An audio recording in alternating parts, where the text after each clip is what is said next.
Welcome to the Rethink Leadership podcast with me, Jeremy Blain. I interview leaders, experts and business professionals from around the world who are bringing leadership principles and know-how into the digitally driven 21st century workplace, with focus firmly on the how-to rather than the what. Each episode is in aid of a charity chosen by my guests, and since 2020, we've made donations to over 80 global and local causes. Welcome to today's Rethink Leadership podcast with my guest Andy Bhattacharyya. He's a sustainability expert and founder of AmploGlobal, a company specialising in digital platforms for ESG reporting and sustainable supply chain management. With over a decade of experience in leveraging tech for environmental impact, Andy helps businesses and leaders navigate the complexities of sustainability and drive meaningful change with meaningful results. He's passionate about integrating AI, IoT, and innovative partnerships to create transparent, efficient, and purpose-driven business models. He's a true thought leader in the field, frequently speaking on sustainable practices, financial and operational benefits. Andy also writes books on business and fiction, reaching into the positive parts of humanity to tell his stories. Andy, thanks very much for joining me. Please introduce yourself, your business, and your passion for purpose in business. Thank you, Jeremy, for the opportunity to speak to you. It's a pleasure. Brief introduction from my side. I have three versions, I would say. Started my career with supply chain, moved to industrial cognitive manufacturing, and then I'm purely working on, I would say, sustainable living projects, eat, sleep, drink, sustainability. It's an interesting topic, more than it has two greens, right? The green of the dollar and the green of the green, right? So it merges. That merger sometimes is difficult because not every association sees this as a money-flowing business. But what I see, Jeremy, is it's not only money-flowing business, it's also a purpose-led business, right? So for me, from childhood, I've always been questioning myself, the purpose of living, purpose of life. And finally, in 2019, 2020, I found this purpose to start my own startup. Right now, I'm at a position where I'm running this organization, I would say, more as a founder member and chairman. But the organization is divided into four regions: South America, North America, Europe, UKI, and Indian subcontinent. We have four regional CEOs or regional leaders who are running the P&L of each continent. It sounds big, but we are not that big, but we have like 4 or 5 programs going on in each continent. Climate technology is very new. I would say, if you really see the whole gamut of sustainability, it's climate, water, energy, whole environment. You have the carbon accounting, you have the reporting, right? 3 broad buckets. So generally in carbon accounting and reporting, there's a lot of federation going on. There's a lot of companies. Climate technology is very new. Environmental risk analysis is very new. I feel that it is nothing but a broader supply chain. So that exactly suits my background, where I founded the company. Before founding this company, I was with all consulting and a little stint in Wall Street for 2.5 years in Blackstone. So that's a bit of my professional background. Also introduced the company as well, AmploGlobal. I'm an avid author. I have books, both business and fiction. I teach locally here in New Jersey at Rutgers as an adjunct, and also in Indian subcontinent. It's called Indian School of Business. And also I run a anti-sex trafficking organization from India-Nepal border. So I have books around that as well. A little bit of what I do between work and non-work, all are purpose-led. That's a little bit about myself. Wow, that's quite a broad reach. And just if I consider that we need more leaders who are forces for good, then I can place you at the center of that with what you've just explained to me. And go ahead. And Jeremy, you know what? If you really see the 4 things I do, like climate, teaching, writing, and nonprofit, They're all purpose-led. So for me, it is a dot. For me, it is not many things or four things. It's a dot, the dot of truth, right? So that's I would say that for the lack of better words. I think that resonates strongly with me for sure. And if I zero in on your core business leadership and what you've set up here as well, is that you're doing something which many leaders are struggling with in their journey of being forces for the greatest good, if you like. That's having the digital platforms for ESG reporting, sustainable supply chain management, as you were talking about there as well. And that's at the very heart of how organizations and leaders actually need to transform for not just the workplace, but for a better world. So what do you say to leaders who ask you, well, why is this important for me to grab hold of? And for those that understand that, how are they actually doing it?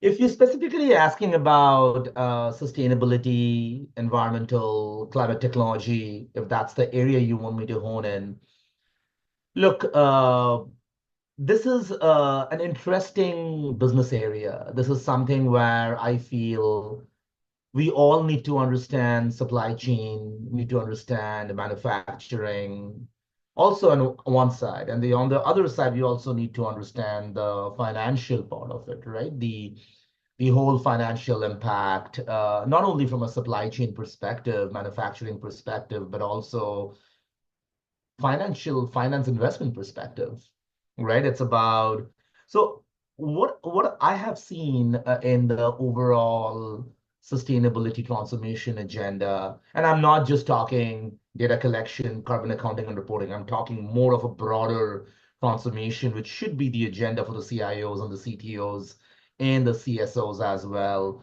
maybe all CXOs, right? That if I have five agenda in my realm of my one fiscal year, one of them should be sustainable transformation.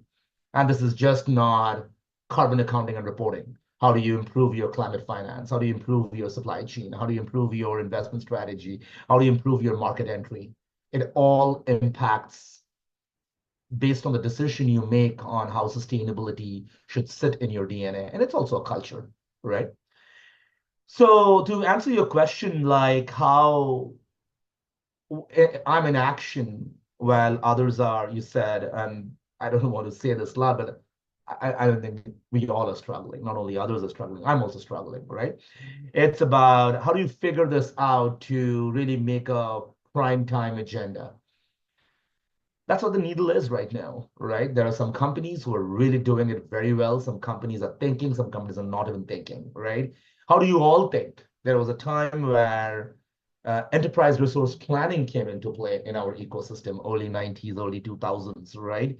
Now everybody does enterprise resource planning. Then came the whole wave of data. Everybody does data now. Then this whole sustainability has to be a wave where everybody does it. The mantra, the magic on this one is in every step you do, in every move you make, every breath you take, the song I'm thinking, right? Okay. The green people, the earth, the environment is watching you, right? So making a ethical supply chain, making an ethical business model is, I think, it's an extremely important factor. You would emit 15 kilotons of carbon and you make a product. Is this something I should buy? I mean, for me, it's an easy decision. I would not buy it, but not for everyone else because it's business, it's dollars, it's capitalism, right? So that's where I feel like making a connection with balance sheet, cash flow, income statement, everything you do, which impacts your top line and bottom line, the story becomes more stronger. And that's what we are doing at AmploGlobal. That's what I'm doing. I'm mentoring a few CEOs right now also on this, right? As an advisor. So connection between balance sheet, cash flow, income statement with your scope one, two, three, four, as we call it in our language of sustainability, is the mantra. Once you connect, no CEO will say no. No leader will say no. That's where a messenger like us have to be there up in the States to say, here is what a better supply chain would look like. Here's a better manufacturing would look like. here's a better investment looks like. I'll take a pause.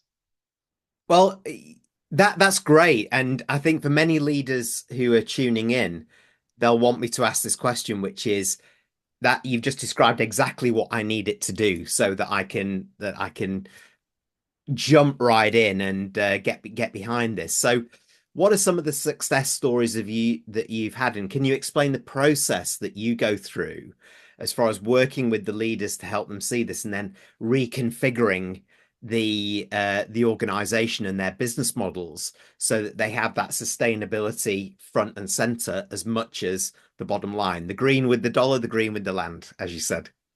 Absolutely. So the first thing I will say is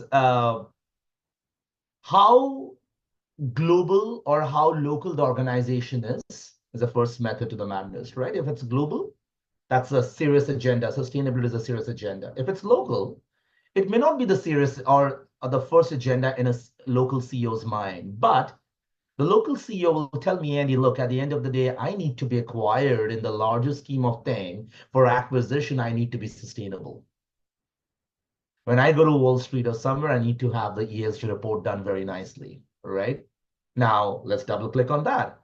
I just want to do the ESG report and get my things done, just collect 2, 3 data and get the report out. Or while I'm doing the reporting, I also think broader and say, you know what? I should actually change the supply chain based on this data I see now. It affects me, right? That's where a leader like us will be very impactful, right? When you take an inverted A or a V, you start for reporting and then you get into transformation for smaller companies, or for larger companies, it's already A, right? It starts from the top, right? Every angle of business unit should be sustainable, right? It's not only the regulatory compliance that I'm driving to, it's a change in the way I work, right? So that's where I will say that it depends on when am working with the CEOs, I'm actually understanding their pulses.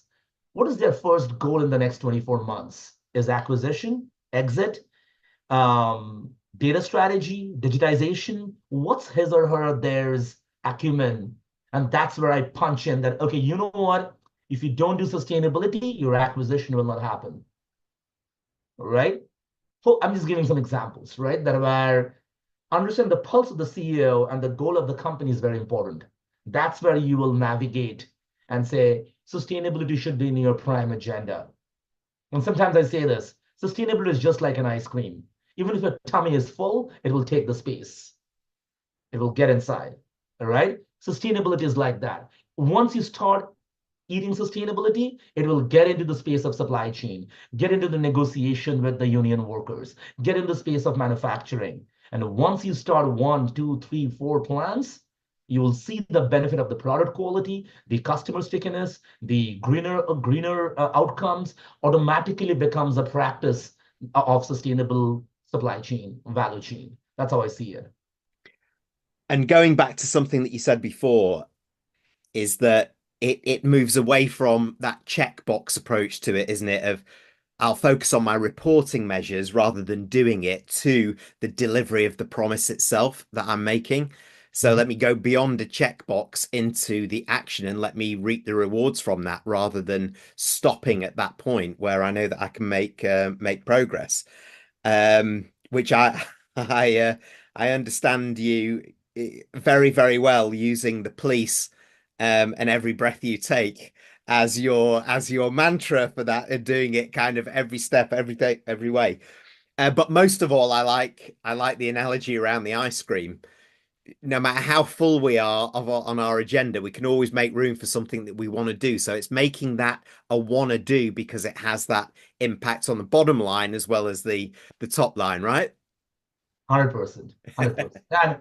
And every time we need to figure out, whenever we are walking into a conversation, is it connecting to my supplier risk, bottom line, sales, revenue, market entry, where this conversation is going, right? That broader KPIs need to be thought through. And once that is thought through, implementation is the next 90 days, 180 days agenda. So that's what's very important to align with the vision, mission. And sometimes the CEO also wants to be coached that, look, Andy, what you're seeing outside, what are you missing if I don't do it? That's also an opportunity, right? Yeah. Yeah, it absolutely is. And therefore, those leaders that you've worked with, that you've moved that mindset shift, if you like, and they bought into it. What are the benefits that they have realized from actually committing to this in action terms and delivery terms rather than just reporting terms? Net promotion score right off the bat. Heavy improvement in customer service, customer centricity, millennial Gen Z's traction as a brand. It's brand traction. At the end of the day, it is about product selling, right? So we worked with a retail company based out of India where cotton circularity was a big motion. It was a big motion, right? That okay, the clothes you and I are wearing then need to be refurbished rather than buying fresh cotton, which means that less expense on the first hand cotton. Figuring out the quality remains the same with the clothes that you and I are wearing, what kind of yarning that needs to be done or re-yarning needs to be done. A great example where it is always the conversation going on. Look, this will improve my supply chain, this will cut down my cost, and also I know people will be more attracted to this brand. So find out time to understand the consumer behavior, okay, which we call green closet, right? Understand the time to see that how many people will like a green closet, how many people will actually get into a shopping mall in a grocery and would not buy food in excess, right? People are becoming more aware. So think about the shift of the mindset, which is intangible, right? This has the tangible conversations of balance sheet and income statement and cash flow. There's an intangible thing going on in people's head that, oh, okay, I will always go to Tesco because I love this brand, and I will make sure that I take this because somehow, whenever I consume this brand, I never waste the food, right? So how conscious buyer you are, who are buyers, right? It's very important to understand who is your audience. So commitment of sustainable programs are also very important to realize your consumer behavior. Yeah, and as you say, that's the intentional action from customers and consumers that are buying into something beyond having a cereal or a food or a product or a service or whatever it is. It's that company credentials. And I'm guessing that that's where the B Corp movement has kind of started from. Is that what you're seeing?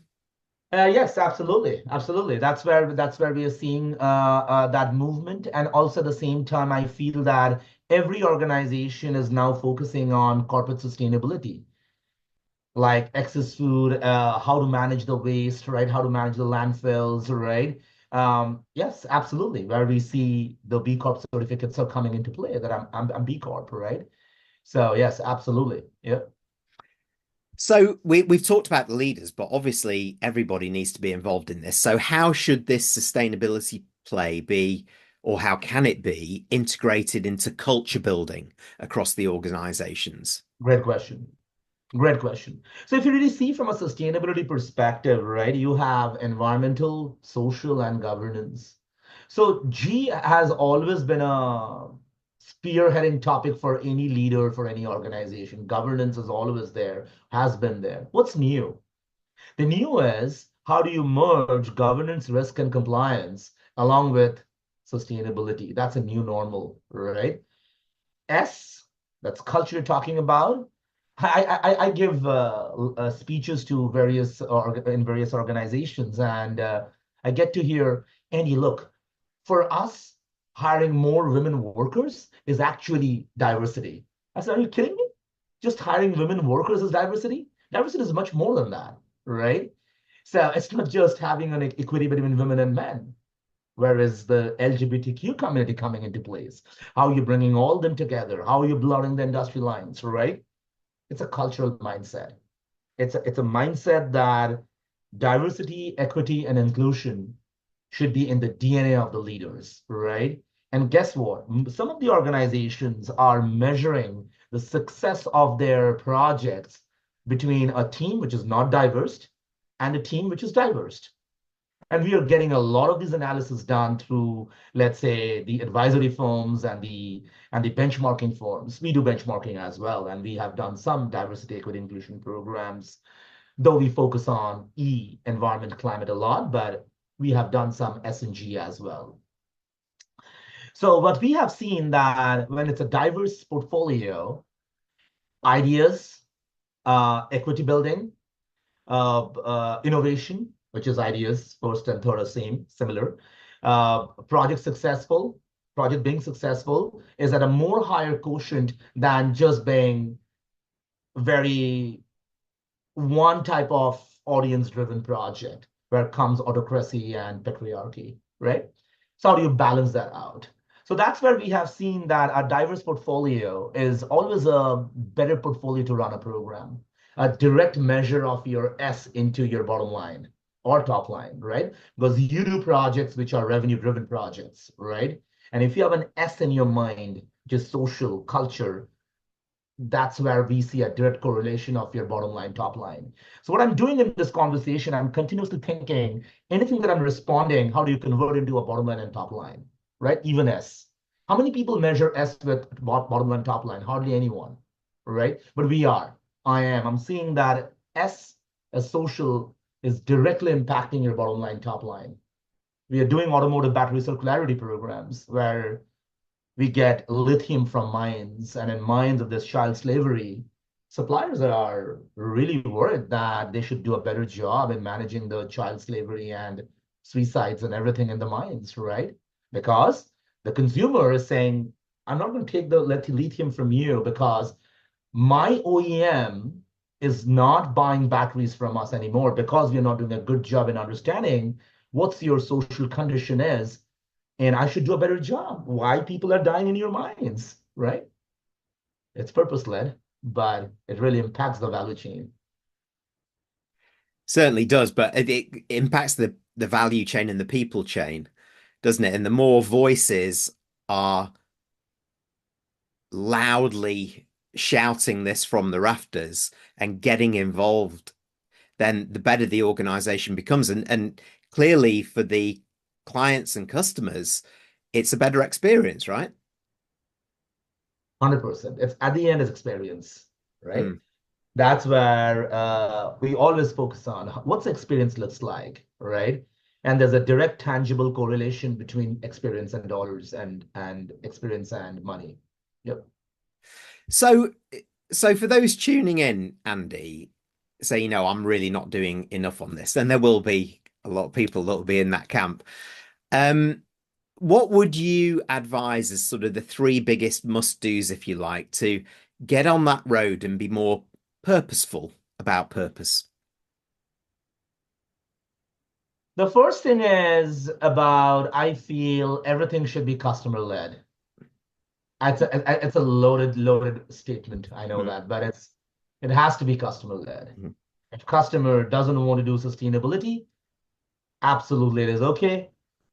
Let him or her they go, and you go for the next endeavor because we would want to stick around in climate tech. So customer led. No offense, nothing. Once a customer agreeing, what customer is wanting is very important, right? Customer led. The second thing that I will say is the feasibility to scale. Quickly realize that will this program scale or will this program will not scale? Now I already have overcome the first point. I'm in the environmental tech. So now once I'm okay that my leaders have support on this, I know the leader supports on climate tech. My second journey would be to see that if I can scale this. Very important, right? The third thing I would say is once I scale it, how can I take this and propagate this to suppliers and distributors of that organization? So you create the value chain, blur the industry lines if possible a little bit, and bring more digitization and really bring like shepherd people in with you. It's all about shepherding the people within the organization or outside the organization. Even if I'm negotiating with a supplier, it's shepherding people, right? I feel this is a great tool to do that, right? I feel that once you have a leadership support, once you know that you can scale this, just scale it. So that will be my 3 stages of sensing a business model, right? Is the leader supportive? Can I scale it? When I scale it, am I impacting the whole value chain? That's my mantra. And then, of course, I presume you would build the measures in from day one rather than at the end on that. And that's a Then. fantastic thing I missed, right? So it's a great point, right? So how can you measure all this from day one? So it has to be, when I say customer led, it's also KPI led, right? Thank you for the point, right? I like it. So it's how do you measure it, right? How can I even forget that? It's how do you measure it, right? All these stages that you're delivering, how do you measure it will be extremely critical. That's where your clarity of your, I call it a numerator and a denominator of the KPIs are important. That brings clarity by business unit. That brings clarity by business areas that you want to get into, because at the end, you have to measure it. And that's where I think we, as a whole in the climate tech, we're doing better and better and better. We are able to measure it now. Yeah. So, one last question for you, Andy, then. What would be your one big wake up call that you'd like to grab some leaders by that just aren't getting this and say, you must do this? What's the wake up call for them? And maybe I will piggyback on the last point. I will take 5 or 6 KPIs in my palm, and I will show to leaders that, look, your competitor is having more market share than you just because they're managing their waste better or landfill better. So my wake-up call will be for the other leaders is a KPI-driven conversation. That's what I will really leave the universe in peace, right? It's about, here's the KPI. You're not doing the right thing. You're losing your market share, and see what your competition is doing. It's proof is in the pudding, right? As we say it. Is it numbers talk, right? Numbers talk, right? Well, look, it's such an important topic, Andy, and thank you very much for being so open in your sharing. So, for those who are listening that may want to continue the conversation with you, find out more about your company, about what you do, and how you can help them, how do they find out more and get in touch? Yeah, it is. So I have an email address, which is my first name. I go by Andy, but it's Anirban, ANIRBAN at AmploGlobal.com. It's AmploGlobal.com as our website. I'm on LinkedIn.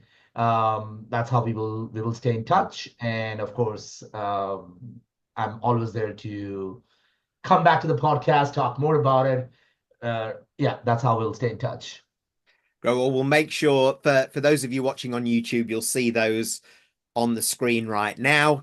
For those on Spotify and Apple, they'll be in the show notes for you so that you can connect with Andy on LinkedIn.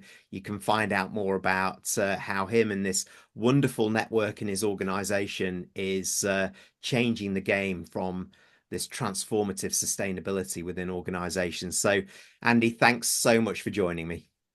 Thank you, Jeremy. It's a pleasure. Thanks for tuning in to the Rethink Leadership podcast with me, Jeremy Blain. Please like, comment, and support us on your favourite platform, and subscribe to our YouTube channel where you can watch as well as listen to each episode.